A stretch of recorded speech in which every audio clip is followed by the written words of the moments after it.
22 जनवरी को अयोध्या में रामलला की प्राण प्रतिष्ठा वाले दिन पूरे देश में दीपोत्सव मनाया जाएगा। इस दिन को अलग अलग समाज के लोग अलग अलग तरीके से खास बनाने में जुटे हैं। इसमें यूपी के जिला बरेली का किन्नर समाज भी शामिल है।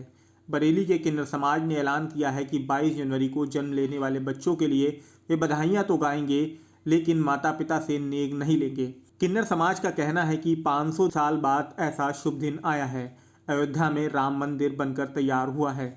पहले आप देखिए कि किन्नर सिम्मी ने इसे लेकर क्या जानकारी दी, फिर आपको वो प्रचलित कथा भी सुनवाएंगे कि भगवान राम ने किस बात से प्रसन्न होकर किन्नर समाज को घर घर बधाई गाकर आशीर्वाद देने का वरदान दिया था। राम हमारे रामलला का विराजमान है अयोध्या जी में।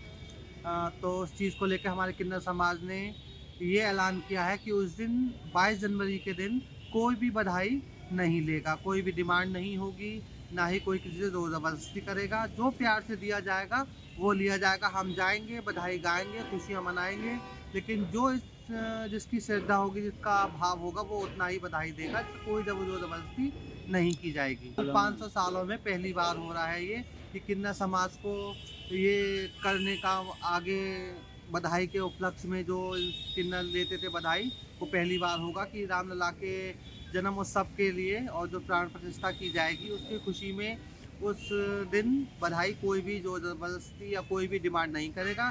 सम्मान पूर्वक जैसे सब बधाई देंगे वैसे उस दिन 22 जनवरी को बधाई ली जाएगी। किन्नर समाज की भगवान राम से जुड़ी एक कथा बेहद प्रचलित है, जिसके अनुसार प्रभु श्री राम ने किन्नरों को वरदान दिया था कि संतान होने पर किन्नर घर घर बधाई गाकर बच्चों को आशीर्वाद देंगे तो खुशहाली बनी रहेगी। आइए आपको दिखाते हैं कि इसे लेकर किन्नर समाज के लोगों का क्या कहना है।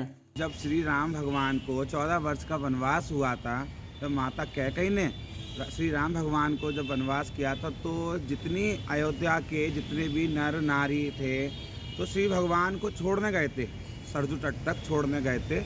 जब उन्होंने कहा कि नर अपने घर को जाओ और नारी अपने घर को जाओ, ठीक है ना, तो कह दिया। वहाँ पे कुछ सिकंडी खड़े हुए थे, यानी हमारे किन्नर समाज के जो थे बड़े बुजुर्ग हमारे थे, वो वहाँ पे खड़े हुए थे, जिन्हें कहते हैं हम लोग अपने उसमें कहते हैं माइयाँ।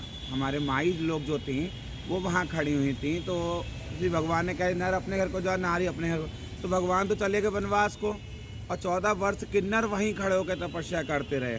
किन्नर वहाँ पे खड़े होकर श्री राम भगवान का आने का क्या भगवान ने उनको कह दिया कि किन्नरों को नहीं कहा जाने के लिए।